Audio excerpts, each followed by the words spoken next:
Ya, terima kasih Pak Ganjar. Pertama, kita harus menyadari bahwa yang disebut sebagai bansos adalah bantuan untuk si penerima, bukan bantuan untuk si pemberi. Karenanya, dia diberikan sesuai dengan kebutuhan si penerima. Kalau penerimanya membutuhkan bulan ini, ya diberi bulan ini. Kalau dibutuhkannya 3 bulan lagi, ya 3 bulan lagi. Tidak usah dirapel semuanya. Okay? Dijadikan sebagai sesuai kebutuhan. Yang nomor satu, itulah yang disebut sebagai bansos tanpa pamrih. Kemudian yang kedua, pemberian bansos ini harus tepat sasaran. Artinya diberikan melalui pendataan yang baik, informasi data itu harus akurat, dan mekanisme pemberiannya melalui jalur birokrasi. Bukan dibagikan di pinggir jalan, tapi dibagikan langsung di lokasi menggunakan siapa jalur birokrasi.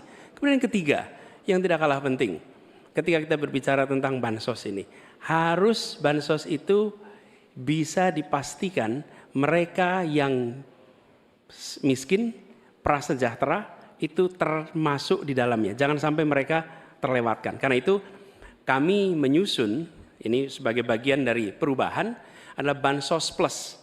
Angkanya ditingkatkan, yang belum masuk masih miskin dimasukkan, dan diberikan bekal pelatihan, pendampingan supaya mereka pelan-pelan bisa mandiri dan hidup lebih sejahtera.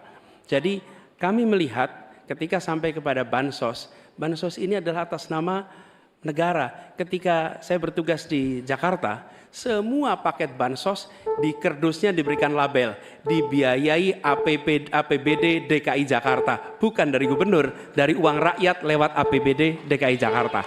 Jelas posisinya. Terima kasih Pak Ganjar. Dan yang dibutuhkan juga Pak Ganjar, kita harus mulai memikirkan opsi bahwa bantuan itu bisa berbentuk cash transfer, mengurangi potensi korupsi dalam pengadaan barang.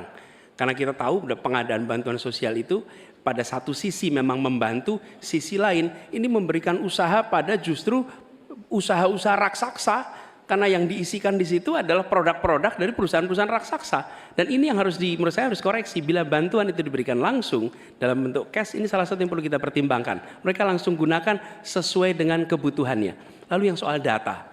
Data ini sesungguhnya bisa dikerjakan bersama-sama. Kami pernah lakukan di situ, pasti sama nih Pak Ganjar, berikan kepada RT, RW, mereka musyawarah mencocokkan siapa dalam daftar itu yang benar, siapa dalam daftar yang keliru. PKK, LMK, kemudian Karang Taruna, RT, RW, mereka bisa membantu. Datanya akurat, dananya dipakai sesuai kebutuhan. Makasih.